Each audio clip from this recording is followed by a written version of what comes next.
Alors, je vais devoir recevoir notre second et dernier invité, M. Néhémie Amani Bizinga, qui est théocrate, à qui j'ai dit bonsoir et bienvenue. Bonsoir. Bonsoir. Vous êtes théocrate, donc... Je suis théocrate mandaté répondant au nom de Néhémie Amani Bizinga. C'est moi le théocrate mandaté. Alors, vous avez une pensée particulière sur la marche de notre pays. Vous avez un raisonnement à partager avec la population congolaise qui nous suit au profit du développement.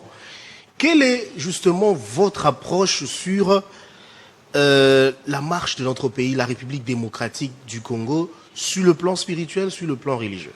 Je ne suis pas monté au ciel, mais Dieu, qui a créé le monde entier ainsi que le peuple congolais, lui qui parle tantôt d'une manière, tantôt d'une autre, il s'est révélé à moi.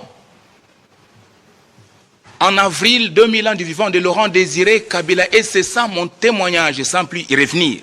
C'est à partir de là qu'il m'a montré la véritable cause ou source de la crise du peuple congolais. Jusqu'à ce jour, c'est une source d'abord spirituelle, avec aussi une solution préalablement spirituelle. C'est pour cela que je suis là. Okay. Ce n'est pas pour la politique tendancieuse ou pour les religions confessionnelles, mais c'est pour une solution spirituelle, biblique, divine, apolitique et non religieuse. Parce que Dieu, qui a créé le peuple, il n'est ni politicien tendancieux, ni religieux confessionnel. Ça, vous le savez. Pensez-vous qu'on peut atteindre le développement par la spiritualité? Ne me poussez pas à parler si tôt du développement. Parce que il y a ce qui bloque le développement. C'est la souffrance injuste du peuple. Une souffrance injuste, souffrance non méritée, souffrance indigne. Et que le peuple, c'est un peuple pauvre et faible qui souffre. Nous souffrons injustement. Injustement au pays. Franchement. Pourquoi dis-je cela?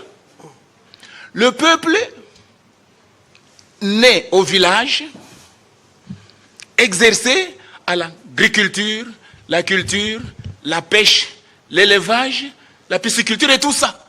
Le peuple ne connaît que cela. Le peuple ne connaît pas tout ce que cela. Mais il est surpris pendant qu'il fait sa pêche, sa culture. Ce sont les bombes qui tombent sur lui. Et ça fait 65 ans. C'est seulement le peuple qui a empathie, qui meurt. Pour quelle faute? Qu'a fait le peuple de tout ce qui lui arrive de pire et plus pire? Et ça fait 65 ans. C'est seulement le peuple qui a empathie. De manière injuste.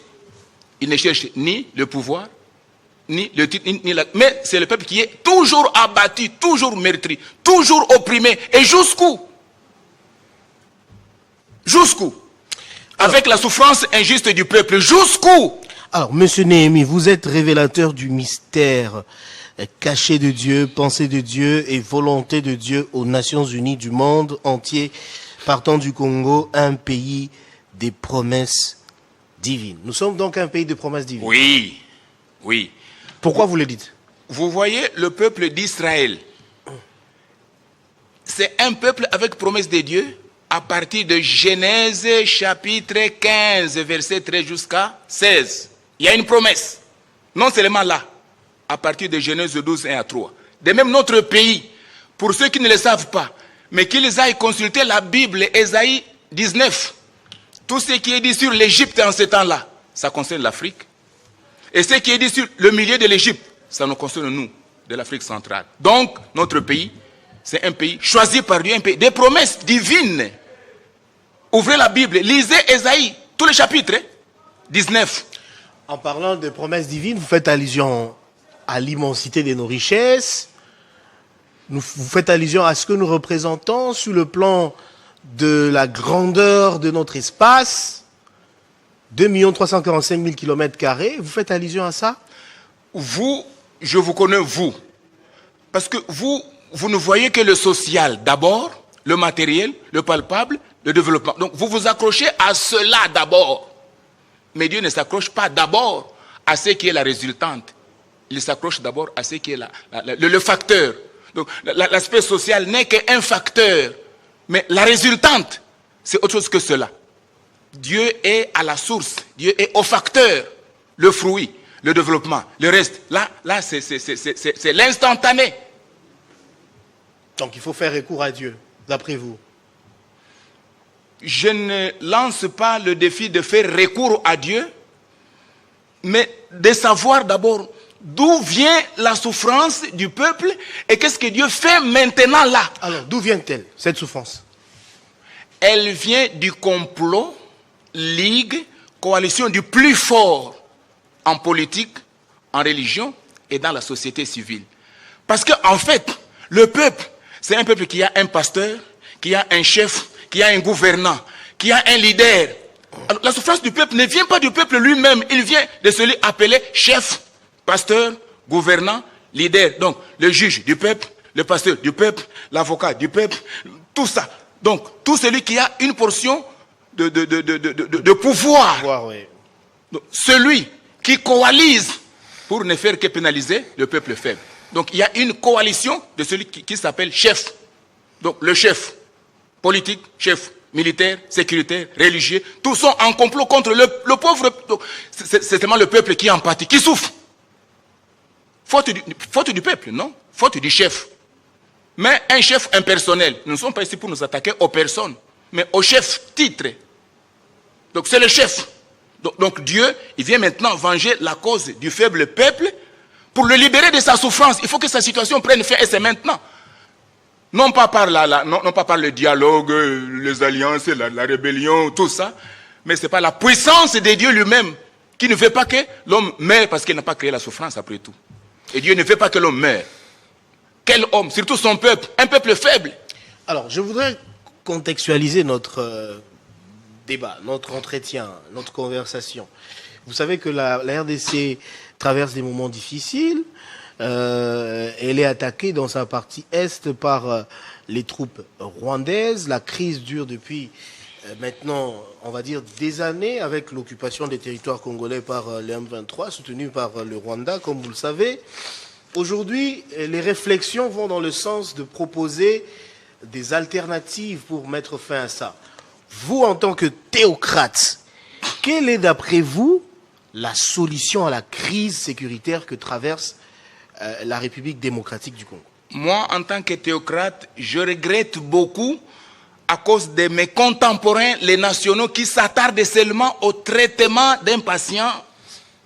C'est seulement les traitements symptomatiques. Et ils ne sont jamais passés au traitement curatif. Donc, tout ce qu'on appelle dialogue, alliance, tractation, élection, rébellion, et tout ça, ville morte, ça ce sont les traitements symptomatiques de la maladie du peuple. Voilà pourquoi toutes ces alternances-là ont un bilan largement négatif et sans contredit. Donc je ne vais pas tirer mon attention pour parler de la rébellion, parce que ça, ce n'est pas la première. Ça, j'appelle ça la rêverie. Les ambiances et des violents politiciens et de ceux qui se disent pacifiques. Et ceux qui recourent aux armes, et ceux qui décrètent des villes mortes, et ceux qui font le dialogue, tous sont dans des ambiances pour laisser le peuple pauvre, faible, dans sa souffrance. Donc il n'y a pas l'intérêt du peuple là-dedans. Les chefs sont dans leurs ambiances. Voilà pourquoi tout ne va pas et ne marchera pas. Donc ne me tentez pas pour parler sur la rébellion. Ça, ce n'est pas la première. C'est ça les ambiances des violents. Les uns sont violents, les autres se disent pacifiques. Les chefs pour opprimer le peuple. Et jusqu'où? Dieu n'a pas créé la souffrance et Dieu ne veut pas la souffrance. Donc il est descendu, comme il est descendu en Égypte autrefois, pour libérer les esclaves. Il est descendu au Congo maintenant pour libérer le peuple pauvre. Alors, je vais m'appesantir sur une expression que je vois ici. La souffrance injuste et non méritée. Si elle est non méritée, pourquoi est-ce que nous y sommes? Quand on dit souffrance non méritée, c'est-à-dire que le peuple ne mérite pas cette souffrance. C'est une souffrance indigne. Il faut souffrir pour avoir commis une faute. Mais quelle est la faute du peuple dans tout ce qui lui arrive? Ma question est, pourquoi on se retrouve dans cette souffrance alors qu'on ne la mérite pas? Vous revenez à ce que je vous ai déjà dit. Donc, le peuple ne mérite pas cette souffrance parce que le pasteur du peuple fait mal. Il fait mal jusqu'à ce jour et il ne s'amende pas. Mais bien au contraire, c'est lui qui fait souffrir le peuple, bon, qui s'en prend à un autre chef. Il n'y a que des accusations réciproques. Yonde au Salemabe, Yonde au Salemabe. Et jusqu'où? Nous ne sommes pas à nous attaquer aux chefs les uns les autres. Non, le peuple souffre. Sans avocat. Même ceux qui paraissent au nom du peuple. Ça, c'est la mascarade. Ils ne font rien au nom du peuple. Parce que, et tous, ils s'écotent eux-mêmes le bilan positif de ce qu'ils font. Or, ce n'est pas au pasteur du peuple de s'écouter, mais c'est au peuple de dire maintenant, Tobandi Kolia, Tofungwami, Tokangolami. Mais nous-mêmes qui gérons mal, qui administrons mal, qui gouvernons mal, c'est nous-mêmes qui nous défendons, qui nous justifions et qui nous accusons les uns les autres. Alors, monsieur le théocrate, quelle est la révélation des dieux sur l'avenir de notre pays? Que sera la RDC dans 10 ans? Parce que nous sommes dans une approche spirituelle que vous vantez. Comment voyez-vous l'avenir de notre pays? L'avenir du pays commence par Matthieu 12, 29. Parce que c'est Jésus lui-même qui dit, il faut d'abord lier l'homme fort de la maison pour maintenant amorcer le pillage. Donc Jésus-Christ qui est venu délivrer ce peuple, bon, il s'en prend d'abord à l'homme fort de la maison. C'est celui qui opprime le peuple, ça fait 65 ans aujourd'hui. C'est celui-là. Donc Jésus vient s'attaquer à celui-là pour le terrasser, afin maintenant de libérer le peuple et pour maintenant parler du développement du peuple, aspect ceci, cela. D'abord, c'est le châtiment. Écoutez, nous, on ne se limite pas par dénoncer seulement le mal ou condamner le mal. Mais Dieu vient pour punir le mal impersonnel. Donc tout celui qui opprime le peuple, il sera puni. La punition de Dieu, elle est plus que celle de la CPI. Parce que c'est une punition du juste jugement de Dieu lui-même. Personne n'en échappera. Qui qu'il soit, tout celui qui a maltraité le peuple, il n'en échappera pas. Je publie cette année SJC, Suprême Justice de la Croix. Donc Dieu vient, prononce d'abord son jugement. Et il commence à juger qui?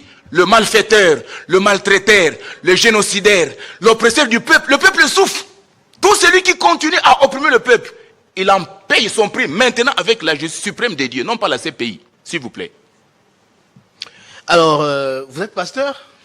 Quand je parais comme ça, je ne veux pas être dénominationnel.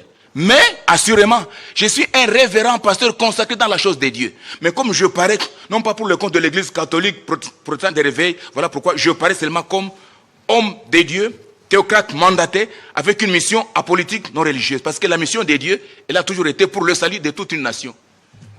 Alors, monsieur le théocrate... mandaté. Mandaté. Quand vous entendez théocrate mandaté, c'est-à-dire... Qui vous a mandaté? Jean 15, 16 dit ceci, ce n'est pas vous qui m'avez choisi, c'est moi qui vous ai choisi, je vous ai établi et je vous ai envoyé. Donc, un théocrate mandaté, bibliquement, c'est un élu de Dieu qui a été choisi par Dieu, qui est envoyé par Dieu et qui ne doit que rendre compte à Dieu et non aux hommes. Parce que moi, je ne suis pas un élu du peuple pour rendre compte au peuple. Je suis un élu de Dieu pour la cause du Seigneur, en fait, de libérer ce peuple. Moi, je n'appelle pas le peuple à voter. Le peuple n'a pas à me voter. Quand vous parlez de la libération, c'est que le peuple est emprisonné. Le peuple, il est opprimé, il est esclave, toujours malheureux dans ce pays. Et rien ne l'a libéré jusqu'à ce moment où je vous parle. Rien n'a libéré le peuple. Rien. Comment doit-il bénéficier de cette liberté? Le peuple n'a rien à faire. Libération. Le peuple n'a rien à faire. Parce qu'il est écrit dans Exode 3, 7. C'est Dieu. Comme il était descendu en Égypte, qu'est-ce que Dieu avait dit à Moïse? Écoutez, je vais m'arrêter là. Dieu a dit, se révélant à Moïse, j'ai vu la souffrance de mon peuple qui est en Égypte, comme aujourd'hui au Congo. J'ai entendu les cris qu'ils font pousser ses oppresseurs. Moi, l'Éternel Dieu, j'en ai eu compassion et je suis descendu pour le délivrer. Donc Dieu, il a vu la souffrance du pauvre peuple. Il a écouté les cris qu'ils font pousser ses oppresseurs. Il en a eu compassion. Mais il est descendu.